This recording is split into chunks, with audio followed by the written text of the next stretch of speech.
अब दोस्तों, मैं मोहम्मद वैस न्यूज़ ट्रैक चैनल पर आपका स्वागत करता हूं। आज हम बात करेंगे मस्जिद सुनहरी मस्जिद की।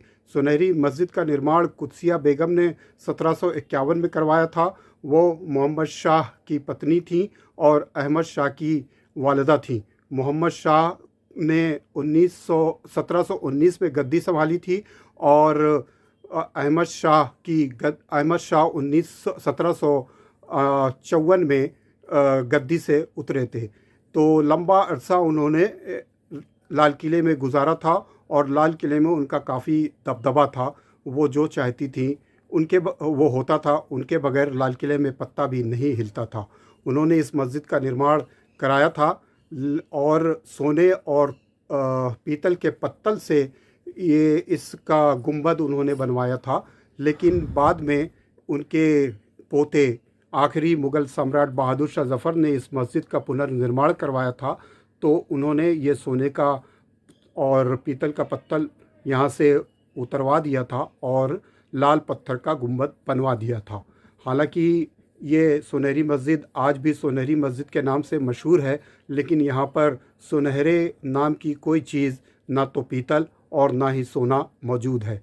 सुनहरी मस्जिद दिल्ली द्वार के लाल किले के दिल्ली द्वार के बाहर बनाई गई थी और ये सुभाष चंद्र बोस पार्क के सामने है और इसके पहुंचने के लिए कोतवाली रोड का रास्ता मौजूद है। आइए देखते हैं आगे की रिपोर्ट।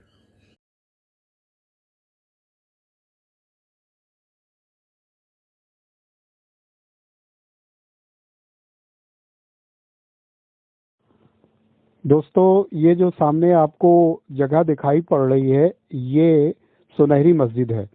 सुनहरी मस्जिद का निर्माण मुगल सम्राट मोहम्मद शाह की पत्नी और आखिरी मुगल सम्राट की आखिरी महारानी कुदसिया बेगम ने 1751 में करवाया था। कुदसिया बेगम के पति के निधन के बाद अहमद शाह ने सत्ता संभाली थी और कुदसिया बेगम के बारे में कहा जाता है कि वो काफ़ी शक्तिशाली थी। उनका लाल किले पे काफ़ी दबदबा था। सल्तनत और दरबार में उनका काफ़ी असर रसूख था। वो जो चाहती थी वही होता था।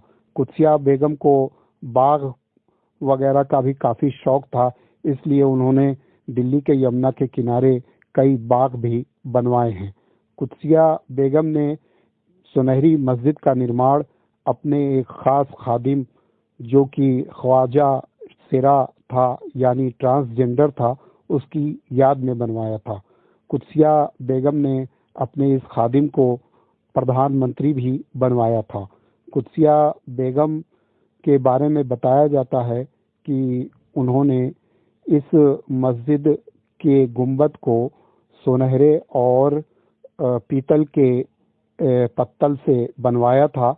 लेकिन बाद में आखिरी मुगल बादशाह जो कुदसिया बेगम के पोते थे, उन्होंने इस मस्जिद का पुनर्निर्माण करवाया था, जिसमें उन्होंने इस सोने और पीतल के पत्तल के गुंबद को हटाकर यहाँ पर लाल पत्थर से गुंबद का निर्माण करा दिया था। लेकिन ये मस्जिद सुनहरी मस्जिद के नाम से ही मशहूर रही। सुनहरी मस्जिद लाल